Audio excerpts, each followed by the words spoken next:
10 East Coast enclaves exist, where dynastic billionaires actively hide their wealth from the public. America's oldest families possess fortunes stretching back centuries, but they avoid flashy penthouses entirely. They retreat to heavily guarded, historic villages where privacy outweighs prestige, and old traditions dictate daily life. We are exploring the exact towns where descendants of the Vanderbilts, Astors, and Rockefellers live today. You will see how they mask notable net worth behind modest farmhouses, dense forestry, and unpaved roads. The geographical shift from obvious luxury to invisible opulence reveals how intergenerational money survives economic crashes and cultural shifts. We can trace this invisible map of American wealth. Our geographical map of invisible wealth starts 20 miles west of Manhattan. Short Hills operates as an unincorporated community within Millburn Township, built specifically to keep transient crowds out. Stuart Hartshorne purchased this land in 1877 with a clear vision for a nature-focused retreat. He rejected the rigid grid patterns of normal cities. Instead, he deliberately laid out winding roads that confused outsiders, a design choice that still protects residents today. This natural barrier attracted high-profile executives who wanted proximity to Wall Street without the intense city glare. Anne Hathaway spent her childhood behind these tree lines, shielded from early media attention. You will not find towering gates or golden statues here. The high property values quietly filter the population, meaning the community evolved into a fortress of quiet perfection. Local zoning strictly limits commercial development. That forced buyers to appreciate the land rather than build giant monuments to themselves. The resulting atmosphere feels like a frozen piece of 19th century tranquility, sitting just minutes away from the busiest financial center on Earth.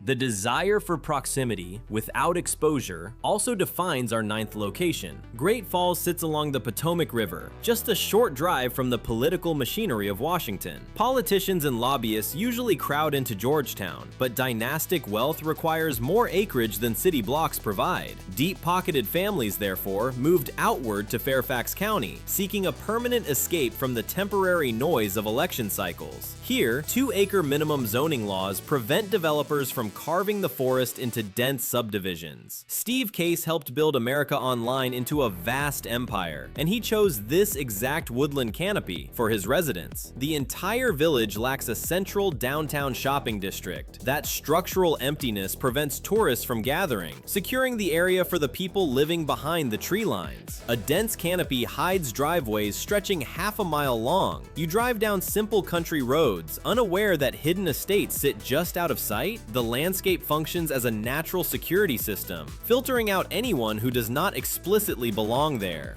A thick forest provides excellent cover, but some families prefer hiding behind academic prestige. Princeton anchors central New Jersey with an intellectual reputation that masks staggering financial accumulation.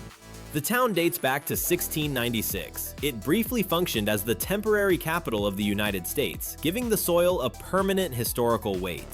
That colonial foundation attracted Gilded Age industrialists who wanted their children associated with elite education rather than crude factory money. They constructed imposing stone estates surrounding the Ivy League campus, directly linking their family names to the oldest academic institutions in the country.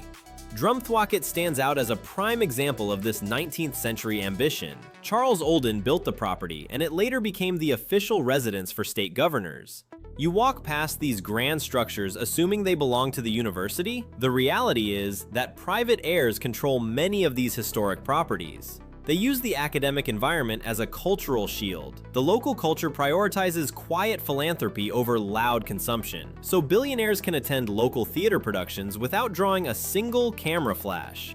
The next locations reveal how entire coastal islands get locked down by private money. Intergenerational wealth employs entirely different survival strategies than new tech money, and tracking these patterns exposes the hidden mechanics of American real estate and generational wealth retention. Hit the subscribe button to join our community. We break down the hidden economic structures shaping our world every single week. Your subscription helps us bypass the standard tourist guides and dig directly into verified historical property records. Let us move out of the suburbs and head directly toward the water, where the true financial titans park their capital. Moving north to Massachusetts reveals a different layer of financial camouflage.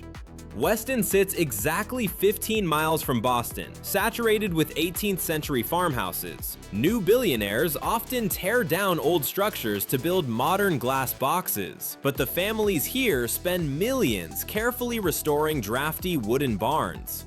This obsession with preservation serves a specific economic purpose. The town banned all alcohol sales in 1838. They kept that strict prohibition active until 2008, a policy that effectively stopped noisy restaurants from opening inside the borders. Without a bustling nightlife scene, the area remained unappealing to young celebrities.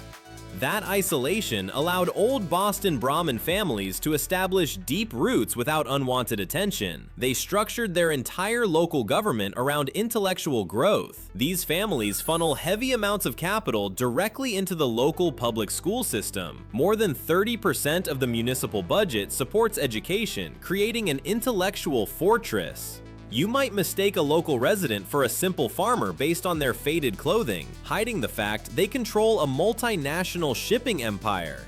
Controlling a suburban town is difficult, so some families simply buy an entire island. Nantucket floats 30 miles off the coast of Cape Cod. You cannot drive a car here by accident. The Atlantic Ocean forms a mandatory moat, forcing visitors to rely on expensive ferries or private aircraft. Whaling captains generated the original wealth here during the 1800s, turning whale oil into early global fortunes. They constructed beautiful, gray-shingled homes along the cobblestone streets. Today, high-profile executives pay steep prices just to acquire these modest-looking historic structures. An off-market property recently changed hands for $42 million. The buyer did not get a large mansion. They purchased a weathered piece of maritime history. The local architectural commission strictly enforces building codes, requiring all new construction to match the original whaling aesthetic.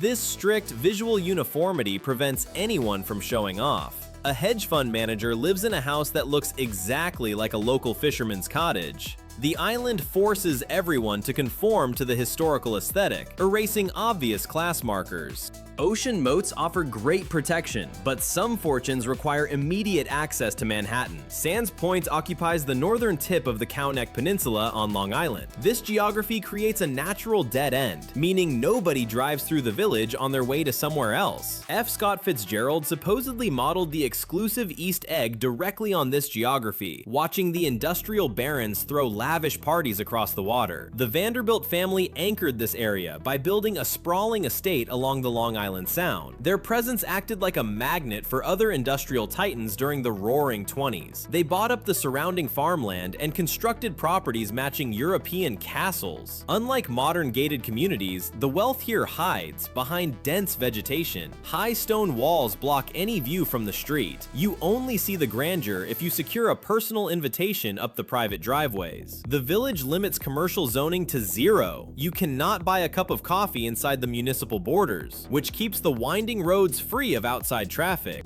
Long Island hosted the Roaring '20s, but Connecticut holds even older money. Founders established Old Greenwich in 1640. That makes it one of the oldest continuing settlements in the country. This deep timeline shifts the culture, away from flashy displays toward quiet, institutional power. The Greenwich Country Club opened its doors in 1892, initially functioning as a golf club before evolving into a central meeting point for the financial elite. Gaining entry requires strict social connections and multi-generational sponsorship rather than just a large bank account. Top executives migrate here because the local train station connects directly to Grand Central. They can quietly manage global markets during the day and retreat to the waterfront by evening. The architectural layout features houses placed extremely close together near the water. New money usually demands expansive buffer zones between neighbors. The residents here tolerate physical proximity because they share identical social backgrounds. They form an exclusive social fabric based on generations of shared schooling, country club memberships, and quiet summer regattas.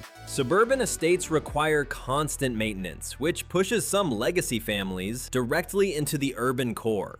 Beacon Hill stands right in the middle of Boston. The neighborhood features narrow, steep streets illuminated by actual, functioning gas lamps. Brick sidewalks slope dangerously down toward the public gardens. The architecture dates back to the 17th century.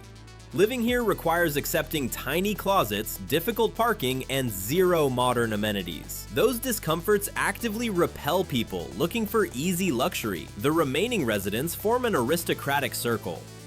Louisburg Square sits at the center of this neighborhood, functioning as a privately owned park surrounded by pristine Greek Revival townhouses. The homeowners collectively own the street itself, effectively creating a sovereign microstate within Boston. They handle their own snow removal and parking enforcement, bypassing city services entirely. This private infrastructure allows them to heavily restrict access to their doorsteps. You are walking on privately controlled cobblestones. The wealth sits locked inside brick walls that have survived wars, economic depressions, and 3 centuries of urban change.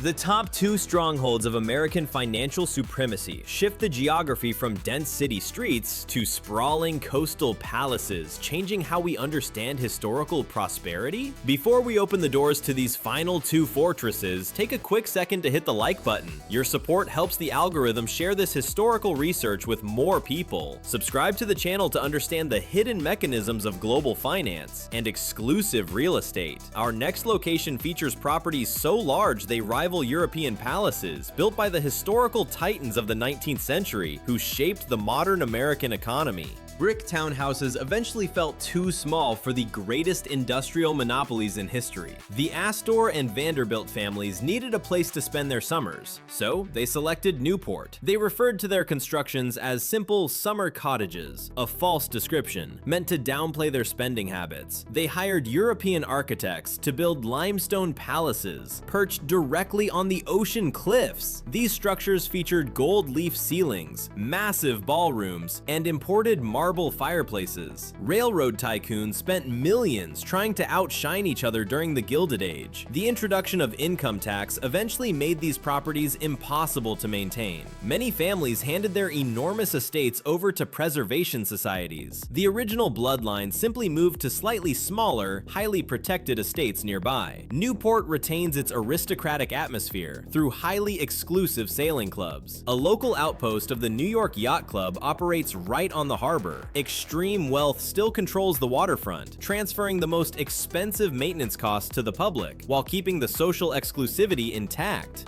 Our final destination represents the peak of invisible generational power. Mill Neck occupies a tiny fraction of the Long Island coastline. Barely 1,000 people live inside its borders. You will not find any historical plaques, tourist ferries, or public gas lamps here. The village entirely consists of hidden estates, locked behind thick forests and unmarked iron gates. This is the surviving core of the 1920s Gold Coast. When developers started carving up the rest of Long Island into suburban tracts, the families here aggressively purchased the surrounding woods. They weaponized local zoning laws, requiring large acreage minimums for any new construction. That legal barrier blocked modern development. You can drive through the entire area in 5 minutes and see nothing but trees. Behind those trees sit private golf courses, private helicopter pads, and fortunes that predate the American Civil War. They managed to freeze time by using their capital against modern expansion. Absolute unbroken invisibility remains the ultimate luxury. True financial power rarely demands attention. These 10 East Coast enclaves prove that dynastic fortunes prioritize deep history, aggressive privacy, and strict preservation over modern flashiness. The oldest money in the country hides right in front of us, masked by weathered shingles, dense forests, and quiet cobblestones. The contrast between loud new wealth and silent old capital shapes the entire American real estate map, proving that those with the most to lose hide the best. Tell us your favorite location in the comments below. Thank you for watching, and make sure you subscribe to join us for our next geographical breakdown.